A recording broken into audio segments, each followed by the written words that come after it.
Hello everyone, welcome back to Biosparkle. আশা করি সবাই খুব ভালো আছো। নতুন বছরের অনেক অনেক শুভেচ্ছা সবাইকে। আমি আশা করি নতুন বছর তোমাদের প্রত্যেকের জীবনে নতুন সফলতা নিয়ে আসুক।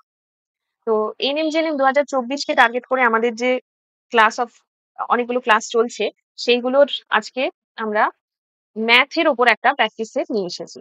দেখো, ম্যাথের ওপর একটা অস্বাভাবিক ভীতি মানে অলমোস্ট সবারই কাজ করে। সে যারা একটু ভালো পারে তাদেরও একটা ভয় হয় যে যদি অন্যরকম কিছু চলে আসে এরকম। আর যারা মোটামুটি অতটা ভালো পারে না তাদের তো রয়েইছে, তাদের কথা তো আলাদা করে কিছু বলার নেই। তো ম্যাথ নিয়ে আমার বিশেষ কিছুই বলার নেই, শুধুমাত্র একটা কথাই বলবো, সে প্র্যাকটিস। সে তুমি সায়েন্স ব্যাকগ্রাউন্ডের হও, তুমি আর্টস ব্যাকগ্রাউন্ডের হও, তুমি যে ব্যাকগ্রাউন্ডেরই হও না কেন, তোমার একটাই উপায় ম্যাথ থেকে ভীতিটা দূর করা, সেটা হচ্ছে শুধুমাত্র ধৈর্য ধরে প্র্যাকটিস করা। আমরা অনেক সময় অঙ্ক প্র্যাকটিস করতে বসি, দিয়ে একটা দুটো অঙ্ক পারলাম, তারপরের অঙ্কটা হয়তো পারলাম না। আর ঠিক আছে, একবার দুবার চেষ্টা করলাম, আমরা ছেড়ে দিয়ে উঠে চলে যাই। কিন্তু সেটা করলে হবে না। প্র্যাকটিস মানে এটা নয় যে সেখানে আমি সব অঙ্ক পারবো। এখানে এমন অঙ্ক থাকবে যেটা আমি পারবো না, আবার এমন অঙ্ক থাকবে যেটা আমি পারবো। যেটা পারবো সেগুলো করলাম, আর যেটা পারবো না সেটা ছেড়ে দিলে কিন্তু হবে না। যতক্ষণ না হচ্ছে ততক্ষণ আমাকে সেটা নিয়ে চেষ্টা করে যেতে হবে। নিজের নিজের হাতে যতক্ষণ না একটা আননোন অঙ্ক তুমি নিজে সলভ করবে, ততক্ষণ কিন্তু তোমার ভীতি যাবে না। যেই একটা আননোন অঙ্ক তুমি সলভ করে ফেলবে নিজে, সেই যে একটা কনফিডেন্স তোমার তৈরি হবে, তারপর কিন্তু তোমার দেখবে পরপর অনেক এমন অঙ্ক হয়ে যাচ্ছে যেগুলো হয়তো তুমি জানো না। তো সেই কারণে আমি বলবো যে ম্যাথটাকে ভয় না পেয়ে প্রত্যেক দিন প্র্যাকটিস করো। অন্য সমস্ত পড়া আমি বলি না তোমাদের যে প্রত্যেক দিন পড়ো, কিন্তু ম্যাথ কিন্তু প্রত্যেক দিন করতে হবে, করতেই হবে। যাদের একটু মনে হচ্ছে ম্যাথটা উইক আছো তাদেরকে তো অতি অবশ্যই কিছু করো না করো, প্রত্যেকদিন ডেইলি 10টা 15টা 20টা করে ম্যাথ করতেই হবে। তো চলো কথা না বাড়িয়ে আমরা এবার ম্যাথের চলে যাই প্রথম অঙ্কে। তো অঙ্কগুলো অবশ্যই নিজের আগে করার চেষ্টা করো, পজ করে। খুব যে কঠিন অঙ্ক আমি এনেছি সেটা না, আমি যতটা বুঝিয়ে দেওয়া সম্ভব বুঝিয়ে দেবো। তবে আবারও বলে রাখছি, এটা প্র্যাকটিস ক্লাস, এখানে কিন্তু ডিটেলস থিওরি কি হচ্ছে না হচ্ছে সেসব আমি বোঝাবো না। এবং অঙ্কগুলো বেশিরভাগটাই তুমি পরীক্ষার হলে যেরকম শর্ট ট্রিক ইউজ করে করবে, সেই শর্ট ট্রিক ইউজ করেই আমি আজকে করবো। আমি কিন্তু ইলাবোরেট ভাবে করবো না।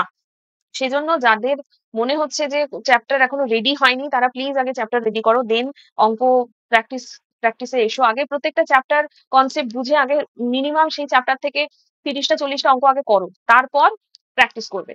র্যান্ডম মানে এখানে তো দেখো এরকম কোনো ব্যাপার নেই যে পার্টিকুলার কোনো একটা চ্যাপ্টারে রয়েছে। আমি র্যান্ডামলি যে কোনো মানে সমস্ত চ্যাপ্টার থেকে পরীক্ষা যেরকম আসে র্যান্ডাম বিভিন্ন চ্যাপ্টার থেকে আমি সেরকমই অঙ্ক রেখেছি। তো প্রথম অঙ্ক বলেছে, নিচের কোন সংখ্যাটি 3 দ্বারা বিভাজ্য? খুবই সোজা অঙ্ক, ছোটবেলা থেকে আমরা এমনি করে আসছি। তো এবার 3 দ্বারা বিভাজ্য নিয়ম কি? এই যে ডিজিট গুলো দেখতে পাচ্ছ, সেই ডিজিট গুলো সবগুলো আমি যদি যোগ করি, তাহলে আমি যেটা পাবো, যোগফল আমি যেটা পাবো, সেই যোগফল যদি 3 দ্বারা বিভাজ্য হয় তাহলে সেটা আমার 3 দ্বারা বিভাজ্য হবে, আর না হলে 3 দ্বারা বিভাজ্য হবে না। তা ছোটবেলায় আমরা এরকম ভাবেই করেছি, সবগুলো যোগ করেছি বসে বসে। কিন্তু এখন যেহেতু আমরা বড় হয়ে গেছি এবং আমরা কম্পিটিটিভ এক্সাম দিতে যাচ্ছি, তাহলে আর এরকম ভাবে কিন্তু আমার করলে হবে না। আমাদেরকে কিছু স্মার্ট অ্যাপ্রোচ এখানে লাগাতে হবে। তো একটা জিনিস দেখবো আমি, যে কোথায় কোন কোন ডিজিট গুলো যোগ করে আমার 9 আসছে। ঠিক আছে, 9 আসছে কোন কোন ডিজিট যোগ করে। এবং যদি 9 থাকে তাহলে সেগুলো আমরা বাদ দেবো, বাকিগুলো যোগ করবো। দেখো, এই সবকটা ডিজিট বসে বসে যোগ করতেও আমার একটা টাইম লাগবে, এবং শুধু এটা যোগ করলেই তো হলো না। এটা সবকটাই মোটামুটি 3টে 4টে তো আমাকে করতেই হবে যোগ, তবে আমি অ্যান্সারটা পাবো। তা সেটা না করে, পরপর আমি যোগ না করে, আমি দেখবো কোথায় কোথায় আমার দুটো ডিজিট কি 3টে ডিজিট যোগ করে আমার 9 আসছে, সেটা আমি বাদ দিয়ে দেবো। দেখো এখানে 6 আর 3 যোগ করে 9 আসে, আমি এটাকে ক্যান্সেল করলাম। আচ্ছা, 7 আর 2 যোগ করলে 9 আসে, ক্যান্সেল করলাম। 5 4 যোগ করলে 9 আসে, বাদ দিলাম। তাহলে আমার এখানে দেখো কি সংখ্যা পড়ে রইলো, সেই দুটো আমি শুধু যোগ করব। আমার এখানে শুধু 8 পড়ে রইলো আর 0 পড়ে রইলো। তো 8 এর সাথে 0 যোগ করলে 8 ই হয়। ঠিক আছে, তাহলে আমি 8 লিখলাম। নেক্সট দেখো পরে আর কোনটা কোনটা যোগ করে 9 হচ্ছে, 9 আছে, 9 কেটে দিলাম। আচ্ছা, এখানে দেখো 7 আছে, 2 আছে, হয়ে গেল 9। 8 আছে, 1 আছে, হয়ে গেল 9। 6 আছে, 3 আছে, যোগ করলে হয়ে গেল 9। পড়ে রইল 5। তোমরা ডিজিট গুলো যোগ করেও দেখবে, এদের যে ডিজিট সাম হবে সেটাও দেখবে 8 ই আসবে। আচ্ছা, তারপরেরটাতে দেখো 7 আছে, 2 আছে, হয়ে গেল 9। 6 3 9 হয়ে গেল। আচ্ছা, শুধু 9 আছে, কেটে দিলাম। 8 আর 4 এ কত হয়? 12 হয়। 12 12 কিন্তু 3 দিয়ে যোগ, মানে 3 দিয়ে বিভাজ্য। তাহলে এটা পেলাম। এখন ধরেই নিতে পারি, যেহেতু আমার প্রশ্নটা বিভাজ্য আছে, এটা আমার আর চোখে না দেখলেও হয়। কিন্তু তবুও আমি একবার দেখে নেবো। দেখো, 3 3 3 যোগ করলে 9 হয়, এদিকে 3 3 3 যোগ করলে 9 হয়। আর এখানে 6 আর 4 যোগ করলে 10 হয়। 10 কিন্তু 3 দ্বারা বিভাজ্য নয়। 8 9 5 নয়, তাহলে অবশ্যই আমার 12 3 দ্বারা বিভাজ্য। তার মানে আমার এই যে সংখ্যাটা অপশন সি এ যে সংখ্যাটা রয়েছে, এই সংখ্যাটা টোটালটাও আমার 3 দ্বারা বিভাজ্য। তাহলে দেখো, এখন যোগ করতে গেলে আমার বেশ অনেকটা টাইম লাগতো। সেই জায়গায় আমি ক্যানসেল আউট করে দিলাম যে কোন দুটো বা 3টে সংখ্যা যোগ করে 9 আসছে, যেটা যেটা আসছে সেটা সেটা আমি ক্যান্সেল আউট করে দেবো, বাকি যে সংখ্যাগুলো পড়ে থাকবে সেইগুলোই আমি যোগ করব। ঠিক আছে, দেখো এটা কিন্তু অনেকটা ইজি হবে। এরকম শর্ট ট্রিক কিন্তু আমরা আরো অনেক অঙ্কের ক্ষেত্রে এই সেম অ্যাপ্রোচটা আমরা লাগাতে পারবো। আশা করছি অঙ্কটা করতে পেরেছো, বা আমি যেটা করিয়ে দিলাম সেটা বুঝতে পেরেছো। 2 নম্বর অঙ্ক দেখো, √169 divided by 13 plus √196 is equal to 3 into x. তাহলে আমাকে আগে কি করতে হয়, ভাগের কাজ আগে করতে হয়, তো সেই অনুপাতে সেই অনুযায়ী করতে গেলে আমাকে 169 এর রুট করলে আসে 13 ডিভাইডেড বাই 13 প্লাস 196 এর রুট করলে আসে 14 সমান 3x। নেক্সট 13 থেকে 13 ডিভাইড করলে এই জায়গাটা আসে আমার 1 প্লাস 14 মানে 15। তাহলে আমি লিখতে পারি 3x মানে 15, x মানে 5, অর্থাৎ অপশন এ। আশা করছি নিজেরাই অঙ্কটা করতে পেরেছিলে, একদম সোজা অঙ্ক ছিল, একদমই সোজা অঙ্ক ছিল। প্রথম দুটো অঙ্ক একদমই সোজা ছিল। নেক্সট আমরা একটা শতকরা বা পার্সেন্টেজ চ্যাপ্টারের অঙ্ক দেখতে পাচ্ছি। বলেছে দূরপাল্লার এক্সপ্রেসের ভাড়া 25% বেড়ে যাওয়ায় যাত্রীদের সংখ্যা 40% কমে গেল, ওই বাসের আয় শতকরা কত হ্রাস পাবে। তাহলে একটা জিনিস এখানে বেড়েছে আমি দেখতে পাচ্ছি, একটা জিনিস কমেছে আমি দেখতে পাচ্ছি। তো যখনই এরকম শতকরার অঙ্ক আসবে, একটা জিনিস বাড়বে একটা জিনিস কমবে, মানে দুটো জিনিসের মধ্যে কম্প্যারিজন হবে, একটার জন্য অন্যটা বাড়বে বা কমবে, বা দুটোই বাড়বে বা দুটোই কমবে, এই রকমের ক্ষেত্রে আমরা যে সূত্রটা লাগাবো সেটা এদের দুজনের মধ্যে একটাকে ধরে নেবো এক্স, একটাকে ধরে নেবো ওয়াই। দেন আমি এই সূত্রে লাগাবো plus minus x plus minus y plus minus x into y divided by 100। আরো সূত্র হয়, আরো অনেক, মানে আরো অনেক সূত্র না, এটা সূত্রে ফেলে হচ্ছে, আরো অনেক টেকনিকও হয়। ঠিক আছে, তো এখানে প্লাস মাইনাস দুটো কেন ইউজ করেছি, কারণ আমি বললাম যে এই অঙ্কটাতে বেড়ে দিয়েছে, অন্য অঙ্কে কমতেও পারে। এখানে দুটো, একটা বেড়ে একটা কমে দিয়েছে, অন্য অঙ্কে দুটোই বেড়েছে এরকম হতে পারে, একটা কোনো অঙ্কে দুটোই কমেছে এরকম হতে পারে। তো সেই জন্য প্লাস মাইনাস, যে অঙ্কে যেরকম বলবে, যদি বেড়েছে বলে আমি প্লাস সাইনটা ইউজ করবো, যদি কমেছে বলে আমি মাইনাস সাইনটা ইউজ করবো। 25% বেড়েছে, তাহলে এক্স এর জায়গায় আমি 25 বসালাম। 40% কমে গেছে, তাহলে ওয়াইটা আমি ধরে নিয়েছি যেহেতু 40, তাহলে -40 করব। এবার এইখানের যে প্লাস মাইনাসটা, এটা কি, এটা হচ্ছে এখানের সাইন আর এখানের সাইনের গুণফল। তাহলে আমার অঙ্ক অনুযায়ী এখানে প্লাস ছিল এখানে মাইনাস ছিল, তাহলে এই দুটোর গুণফল প্লাসে মাইনাসে মাইনাস। এখানে কত হবে, 25 ইন্টু 40 ডিভাইডেড বাই 100। তাহলে এটা 25 গেল 4 এ 4 10। তাহলে আমার জিনিসটা দাঁড়ালো +25 -40 আবার -10। এখানটা এই জায়গাটায় দাঁড়ালো শুধু 10, তাহলে সামনে সাইন -10। তাহলে +25 -50, উত্তর এলো -25%। ঠিক আছে, তাহলে আমার মাইনাস যে সাইনটা, এটা কি ইন্ডিকেট করলো, এটা ইন্ডিকেট করছে যে আমার জিনিসটা কমেছে, অর্থাৎ হ্রাস পেয়েছে। এবং অঙ্কেও আমার বলে দেওয়া আছে, দেখো হ্রাস। অনেক অঙ্কে এখানটায় হ্রাস এটা বলে দেওয়া থাকে না, এরকম বলবে বাসের আয় শতকরা কত বৃদ্ধি বা হ্রাস পেলো, তখন তোমার এখানে থাকতে পারে যে 25% বৃদ্ধি, হ্যাঁ 25% হ্রাস, 20% বৃদ্ধি, 30% হ্রাস, এরকম করে কিন্তু বৃদ্ধি হ্রাস এখানেও অপশনে দেওয়া থাকতে পারে। তো সেটা আমি কি করে বুঝবো, যদি এই জিনিসের আগে আমার মাইনাস সাইন আসে তাহলে সেটা হ্রাস হয়েছে, যদি প্লাস সাইন আসে তাহলে সেটা বৃদ্ধি হয়েছে। এইখানের সাইনটা দেখে আমি বুঝবো, এখানের সাইন মাইনাস, তার মানে এটা হ্রাস হয়েছে, অর্থাৎ অপশন এ, 25 অপশন এ। ওকে, আশা করি প্রত্যেকে বুঝতে পারলে। এটা খুব শর্ট টেকনিকে ছিল। এটার আরেকটা টেকনিক হয়, সেই টেকনিকটাও খুব সুন্দর, সেই টেকনিকটা দিয়েও কোনোদিন অঙ্ক করাবো। আজকে আপাতত এই টেকনিকটা দিয়ে হয়ে গেল বলে এটা করালাম। নেক্সট পরের অঙ্ক বলেছে, দেখো তোমরা পজ করো, অঙ্কটা পড়ো, নিজে পড়ো, অ্যান্সার করার চেষ্টা করো, দেন আবার মিলিয়ে নাও। বলেছে একটি মূলধন সরল সুদে 2 বছরে 800 টাকা, 6 বছরে 1200 টাকা হয়, তাহলে মূলধনটির পরিমাণ কত। এটা সরল সুদ যে চ্যাপ্টার, সিম্পল ইন্টারেস্টের একটা অঙ্ক। তা ধরে নিচ্ছি কত মূলধন আমি জানি না, সেটাকে আমি পি ধরে নিলাম, প্রিন্সিপাল। তা সেটা এবার 2 বছরে কত হয়েছে, 800 টাকা। 800 টাকা হয়েছে ক বছরে, 2 বছরে, 2 ইয়ারে 800 টাকা হয়েছে। এবং সেটাই আবার 6 বছরে 1200 টাকা হয়েছে, 6 বছরে 1200 টাকা হয়েছে। তাহলে এখান থেকে 6 বছরে 1200 হয়েছে, তাহলে এখানে অলরেডি তার মধ্যে 6 বছরের 2 বছর পেরিয়ে গেছে, তাহলে এখান থেকে এখান হতে এর ক বছর লেগেছে, 4 বছর লেগেছে। অনেকে কিন্তু এই জায়গাটা ভুল করে ফেলে, এই জায়গাটা 4 বছর না করে 6 বছর লিখে ফেলে, তখন কিন্তু অঙ্ক ভুল হয়ে যায়।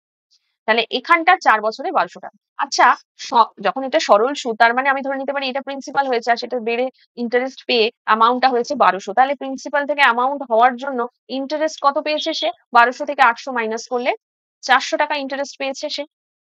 400 টাকা ইন্টারেস্ট পেয়েছে, সেটা তো 4 বছরে। তাহলে 1 বছরের ইন্টারেস্ট কত, 1 বছরের ইন্টারেস্ট কত হবে? 400 ডিভাইডেড বাই 4 মানে 100 টাকা ইন্টারেস্ট 1 বছরে। তাহলে এখানেও তো সেই সেম রেটটা তো চেঞ্জ হয়নি, যেহেতু এখানে কোথাও বলা নেই যে সরল সুদ, তার মানে রেট সেম থাকবে। এখানে কোথাও বলা নেই রেট চেঞ্জ হচ্ছে। তার মানে এখানেও তাই। তাহলে 1 বছরে ইন্টারেস্ট 100 টাকা। তাহলে এখানে 2 বছরের ইন্টারেস্ট অবশ্যই 200 টাকা হবে। তাহলে 200 টাকা যদি হয়, তাহলে এইখান থেকে ইন্টারেস্ট পেয়েছে 200 টাকা, দিয়ে হয়েছে 800। তাহলে অ্যাকচুয়ালি প্রিন্সিপালটা কত ছিল? প্রিন্সিপাল 800 মাইনাস 200 মানে 600 টাকা। অর্থাৎ অপশন এ। আশা করি বুঝতে পারলে। যদি বুঝতে না পারো আরেকবার রিপিট করে অঙ্কটা দেখো, দেখে বোঝো, দেন নেক্সট অঙ্কে যাও। ঠিক আছে? আমি চলে যাই নেক্সট অঙ্কে। বলেছে কোন দ্রব্যের বিক্রয় মূল্য বলে দিয়েছে 616 টাকা, তাতে করে তার 12% লাভ হয়েছে। এই দ্রব্যটি 462 টাকায় বিক্রি করলে কত টাকা ক্ষতি হবে? তো 616 টাকায় একবার সে বিক্রি করেছে, দিয়ে 12% লাভ হয়েছে। আচ্ছা, 12% লাভ মানে আমি কি বলতে, মানে আমি ধরে নিতে পারি কি যে সিপি 100 টাকা, তাহলে তার এসপি হচ্ছে 112 টাকা। তবে গিয়ে তার এখানে প্রফিট দেখো 12%। কিন্তু অঙ্কে তো সেটা বলা নেই। অঙ্কে তো আমাকে বলেই দিয়েছে যে সিপি 112 নয়, সিপি হচ্ছে 616। তাহলে আমি বলতেই পারি যে 112 মানেই 616। হুম, তাহলে 100 মানে কত? কি করে বার করবো? 616 ইন্টু 100 বাই 112। এটা কাটলে আসবে 5.5। তাহলে আমার জিনিসটা দাঁড়ালো 550 টাকা। 550 টাকা জিনিসটার কি সিপি 100 ধরেছিলাম, 100 মানে 550 দাঁড়ালো। তাহলে সিপি দাঁড়ালো 550, বিক্রি করেছে 616 টাকায়, তখন 12% লাভ হয়েছে। কিন্তু সেটা আমার অঙ্কে জানতে চাইনি। আমাকে জানতে চেয়েছে যে সে এখন 462 টাকায় বিক্রি করেছে। তাহলে এখন যদি এসপি, আচ্ছা আমি এটা ধরে নিচ্ছি SP1, এটা ধরে নিচ্ছি SP2। SP2 যদি 462 হয়, তাহলে তার কত লস হলো? লস হলো, মাইনাস করে দাও, 8 8 88 টাকা তার লস হবে। আমার কিন্তু টাকাতে জানতে চেয়েছে। আমাকে কিন্তু কত পার্সেন্টেজে ক্ষতি হবে সেটা জানতে চাই। তাহলে দেখো অপশন ডি তে আছে 88 টাকা। আর এটাই যদি আমাকে পার্সেন্টেজে জানতে চাইতো, তাহলে আবার ডিভাইডেড বাই সিপি করতাম, ইনটু 100 করতাম। তাহলে আমি সেটা পার্সেন্টেজটা পেতাম, মানে ক্ষতির পার্সেন্টেজ পেতাম। ঠিক আছে? এই গেল আমার অ্যান্সার। খুব সুন্দর, দেখো বেশি বড় করেও করলাম না, ছোট করে করলাম। বোঝা গেল? নেক্সট অঙ্ক দেখো, সময় এবং কার্য থেকে। খুব সুন্দর অঙ্ক। এই অঙ্ক যদি আসে, জানবে যে তোমাদের ভীষণ ভালো। খুব সুন্দর অঙ্ক, সুন্দরভাবে করা যায়, ভীষণ সোজা, সবাই এটা অ্যাটেন্ড করতে পারে সমস্ত। এ আর বি একসঙ্গে একটা কাজ 6 দিনে করতে পারে। এ একা ওই কাজটি 9 দিনে করতে পারে। ভালো কথা। এ প্লাস বি যখন একসঙ্গে দুজন মিলে যখন মিলেমিশে কাজ করে, তখন মাত্র 6 দিনে শেষ হয়ে যায়। কিন্তু এ একা যদি কাজটা করে, তখন বেচারার 9 দিন লেগে যায়। তাহলে আমি টোটাল ওয়ার্ক কি করে বার করব? টোটাল ওয়ার্ক হচ্ছে এদের এলসিএম। এদের এলসিএম দেখো 18। এটাই হচ্ছে টোটাল ওয়ার্ক, যেটা এ বি একসঙ্গে মিলে যখন করছে 6 দিন লাগছে, আর এই টোটাল ওয়ার্কটাই যখন এ একা করছে তখন তার 9 দিন লাগছে। আমি কিন্তু আবারও বলছি, ডিটেলসে আমি যাচ্ছি না, এগুলো অনেক কিছু বোঝানোর আছে। আশা করছি সেগুলো তোমরা জানো এবং জেনেই তোমরা অঙ্ক প্র্যাকটিস করছো। তো কিভাবে এলো, কেন এভাবে লিখছি না লিখছি, এগুলো সব কিন্তু আমরা থিওরি ক্লাসে বুঝে নিয়েছি। তো যাদের মনে হচ্ছে যে অঙ্ক আমি বুঝতে পারছি না, তাহলে কিন্তু তাদের মানে কনসেপ্ট ক্লিয়ার নেই। তাদেরকে কনসেপ্ট ক্লিয়ার করতে হবে আগে, তারপর কিন্তু অঙ্ক প্র্যাকটিস করতে হবে। তো এইখান থেকে আমরা এদের এফিসিয়েন্সি বা কর্মদক্ষতা বার করতে পারবো কিভাবে? না, টোটাল ওয়ার্ককে আমরা ডেজ দিয়ে মানে টাইম দিয়ে ভাগ করলে আমার চলে আসবে এফিসিয়েন্সি। টোটাল ওয়ার্ক কত? 18। এ বি একসঙ্গে কত কাজ করছে? 6। তাহলে এ বি এর এফিসিয়েন্সি হচ্ছে 18 ডিভাইডেড বাই 6 মানে 3 ইউনিট করে। সে মানে একদিনে তারা 3 ইউনিট কাজ করতে পারে। এফিসিয়েন্সি মানে এই ব্যাপার। আর এর একার কর্মদক্ষতা হচ্ছে 2 ইউনিট। আর টোটাল কাজ হচ্ছে 18 ইউনিট। তাহলে এ বি একসঙ্গে 3 ইউনিট কাজ করতে পারে, এ একা 2 ইউনিট কাজ করতে পারে। তাহলে বলো যে এ প্লাস বি যখন একসঙ্গে করছে তখন 3 ইউনিট কাজ হচ্ছে, আবার এ একা 2 ইউনিট করে দিচ্ছে, তাহলে বি একা কত ইউনিট কাজ করছে? 1 ইউনিট কাজ করছে। এখন আমার প্রশ্ন হচ্ছে বি এর একা কাজটা করতে কদিন সময় লাগবে? তাহলে বি এর কদিন সময় লাগবে? বি এর টোটাল কাজ তো সেই 18ই থাকবে, টোটাল কাজ তো আর চেঞ্জ হবে না। তো টোটাল কাজ 18ই রইলো। আর বি একদিনে করতে পারে 1 ইউনিট, তাহলে 18 ইউনিট কাজ করতে ওর সময় লাগবে টোটাল 18 দিন। অর্থাৎ অপশনে এ। অপশন এ হয়ে গেল 18 দিন। তাহলে বি 18 দিনে কাজটা করবে, সেই জায়গায় এ দেখো 9 দিনে করছে, কারণ বি এর এফিসিয়েন্সি 1, এ এর এফিসিয়েন্সি 2, অর্থাৎ বি এর এফিসিয়েন্সি মানে এ এর এফিসিয়েন্সি বি এর দ্বিগুণ, সেই জন্য সে কম দিনে করবে। এফিসিয়েন্সির সঙ্গে ডেজ এর কিন্তু ব্যস্ত সম্পর্ক। যার যত এফিসিয়েন্সি সে তত তাড়াতাড়ি কাজ কমপ্লিট করে ফেলবে। ঠিক আছে? এটার আলাদা অ্যাপ্রোচও আছে আরো। এটা হচ্ছে শর্ট টেকনিক। এটার আলাদা অ্যাপ্রোচ সেই ফ্র্যাকশনে বার করেও কিন্তু করা যায়। কিন্তু সে বহু জটিল হয় আর বড্ড লেন্দি হয়। তার থেকে এটা ভীষণ সোজা, ভীষণ অল্প টাইমে খুব কম এফোর্ট এ করা গেল। ঠিক আছে? নেক্সট অঙ্ক বলেছে দেখো, দুটি সংখ্যার গুণফল 1575, ভাগফল বলে দিয়েছে 7। আমাকে ছোট সংখ্যাটা বার করতে হবে। তা আমি ধরে নিচ্ছি দুটো সংখ্যার মধ্যে একটা হচ্ছে x, একটা হচ্ছে y। গুণফল তাহলে x ইন্টু y সমান 1575। সিম্পল অঙ্ক, দেখো এটা খুবই সোজা অঙ্ক।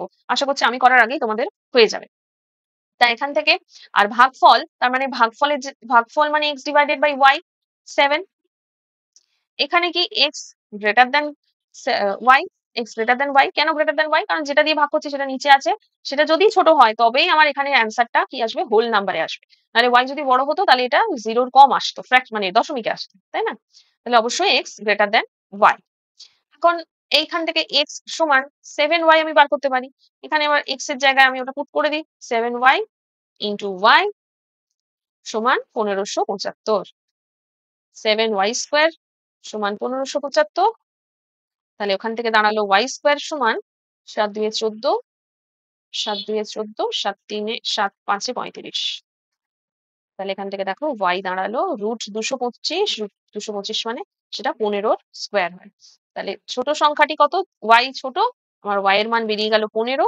কত এলো? Answer D. এখন আমাকে যদি বলতো বড় সংখ্যাটি কত, তাহলে আমি কি করতাম, এইখানে x is equal to 7y, তাহলে এখানে x ইজ ইকাল টু বার করে নিতাম 7 ইন্টু 15, ব্যাস আমার অ্যান্সার চলে আসতো। যেটা বলবে আমাকে কিন্তু এইখানে এইটাই কিন্তু বোঝার যে ছোট সংখ্যাটি, মানে যদিও আমার এখানে অপশন গুলো সেরকমই দিয়েছে, মানে ছোট সংখ্যা 4টেই দিয়েছে, কিন্তু যদি এরকম অঙ্কও কিন্তু থাকতে পারে যেখানে অপশনে বড় সংখ্যা ছোট সংখ্যা দুটোই থাকে, তখন বাচ্চারা কনফিউজ হয়ে যায় যে কি হবে, গোটাটা বার করতে চায়। কিন্তু গোটাটা বার করবার কোনো দরকারই নেই। দেখো আমি তো এখানেই বুঝে যাবো যে আমি x কে y দিয়ে ভাগ করছি, আমার 7 অ্যান্সার আসছে, তার মানে ডেফিনেটলি y ছোট। নেক্সট অঙ্কে যাই চলো। বলেছে একটি চাকার ব্যাস 42 মিটার, 26.4 কিলোমিটার পথ অতিক্রম করতে চাকাটি কত পাক ঘুরবে? দেখো এটা একদমই আমরা পরিমিতির দিকে চলে গেছি, বৃত্ত চ্যাপ্টারের একটা অঙ্ক। তা চাকার ব্যাস 42 মিটার, মানে এইখান থেকে এইটা, এই ধরো তার কেন্দ্র, তাই এটা হচ্ছে টোটাল 42 মিটার। তাহলে আমার এর রেডিয়াস কত হবে? রেডিয়াস হবে 42/2, মানে 21 মিটার। এখন পাক ঘোরার যখন ব্যাপার থাকে বা এখান থেকে কতটা যাবে এরকম ব্যাপার থাকে, তখন মনে রাখবে যে চাকাটা তার এক পাক ঘুরলে কতটা ডিস্টেন্স অতিক্রম করে, না তার যে পরিসীমা বা তার যে পরিধি, পরিসীমা বলে না, বৃত্তের ক্ষেত্রে পরিধি বলে, তার পরিধির সমান এক পাক সে যাবে। এক পাকে তার পরিধির যে দৈর্ঘ্যটা সেই অবধি যাবে। তাহলে আমি এখান থেকে পরিধি বার করতে পারি। সার্কামফারেন্স বা পরিধি হচ্ছে সূত্র 2πr। তাহলে 2 পাই এর মান আমরা 22 এর 7 বসাতে পারি, আর আর আমি এখানে বার করে নিয়েছি কত, 21। তাহলে 7 3 21, 22 দুগুণে 44 ইন্টু 3, তাহলে 132 মিটার। তাহলে এক পাক ঘুরলে 132 মিটার যায়, 132 মিটার সে এগিয়ে যায়। তাহলে এখন আমাকে কোয়েশ্চেন করেছে যে 26.4 কিলোমিটার পথ অতিক্রম করবে। আচ্ছা আমি এটা উল্টো করে লিখতে পারি যে 132 মিটার যাওয়ার যায় এক পাক ঘুরলে, উল্টোটা লিখতে পারি 132 মিটার যায় এক পাক ঘুরলে। তাহলে এই 26.4 কিলোমিটার, তার আগে আমাকে যেটা করতে হবে, এই 26.4 যেটা কিলোমিটারে আছে সেটাকে আমাকে এখানে মিটারে করে নিতে হবে। তাহলে এটা কিলোমিটার সমান কি হবে, 1000 দিয়ে গুণ করতে হবে, তাহলে 400 মিটার। তাহলে আমি লিখতে পারি উল্টো করে 100, যেহেতু আমার পাক সংখ্যা জানতে চেয়েছে, 132 মিটার যায় এক পাকে, তাহলে 26400 মিটার যাবে 132, 200, তাহলে 200 পাক ঘুরবে যদি সে 26.4 কিলোমিটার যায়। অপশন বি হচ্ছে সঠিক উত্তর। দেখো এইটার আর কোনো শর্ট ট্রিক নেই, এটাই সূত্র, এটাই অঙ্ক। যে অঙ্কে শর্ট ট্রিক থাকে সেটা আমি বলে দিই যে এটা শর্ট ট্রিক দিয়ে হলো, কিন্তু এই অঙ্কটা ওরকম কোনো শর্ট ট্রিকের ব্যাপার না। আচ্ছা, আশা করছি বুঝতে পেরেছো। যারা বুঝতে পারোনি পজ করে আবার প্লে করো, গোটাটা দিয়ে দেখো। আচ্ছা নেক্সট অঙ্ক দেখো, সময় দূরত্ব বেগ ওইসবের অঙ্ক। দুই ব্যক্তি একই স্থান থেকে একই সময়ে যথাক্রমে 5 কিলোমিটার পার ঘন্টা এবং 8 কিলোমিটার পার ঘন্টা বেগে পরস্পরের বিপরীত অভিমুখে যাত্রা শুরু করে। 2 ঘন্টা পর তাদের মধ্যে দূরত্ব কত হবে? তো দেখো সময় বেগ দূরত্ব এটার ক্ষেত্রে একটাই শুধু সূত্র মনে রাখবে, d is equal to st, distance is equal to speed into time। Distance এই একটাই। তো সেই জন্য আহ এই সূত্র দিয়েই করতে হবে। কিন্তু আরেকটা জিনিস একটু মনে রাখবে, আপেক্ষিক বেগ বলে একটা ব্যাপার থাকে, সেইখানটা কিন্তু সেই কনসেপ্টটা এখানে একটু কাজে লাগবে। কিরকম? বলেছে দুই ব্যক্তি একই স্থান থেকে একই সময়ে যাত্রা শুরু করেছে। তাহলে যাত্রাটা কি এরকম হবে যে একজন এদিকে যাচ্ছে আর একজন এই পথে যাচ্ছে? না, এরকম হবে না। কেন হবে না? কারণ দেখো বলে দিয়েছে 5 কিলোমিটার/ঘন্টা, 8 কিলোমিটার/ঘন্টা বেগে পরস্পরের বিপরীত অভিমুখে যাত্রা করছে। তাহলে বিপরীত অভিমুখে যাত্রাটা তার মানে এরকম হবে না অবশ্যই। একজন যদি এই অভিমুখে যায়, অন্যজন এই অভিমুখে যাচ্ছে। ধরে নিচ্ছি এ যাচ্ছে 5 কিলোমিটার/আওয়ার, এ যাচ্ছে 8 কিলোমিটার/আওয়ার গতিবেগে। দুজন দুজনের থেকে প্রতি ঘন্টায় কি দূরে যাচ্ছে? প্রতি ঘন্টায় কেন, প্রতি কয়েক সেকেন্ডের মধ্যে সে দূরেই যাচ্ছে তারা। তাহলে 2 ঘন্টা পর তাদের তাদের মধ্যে দূরত্ব কত হবে? এ 1 ঘন্টায় যাচ্ছে 5 কিলোমিটার, এ 1 ঘন্টায় যাচ্ছে 8 কিলোমিটার। তাহলে যতক্ষণে 1 ঘন্টা পেরোলো ততক্ষণে তারা পরস্পরের থেকে কত দূরে গেল?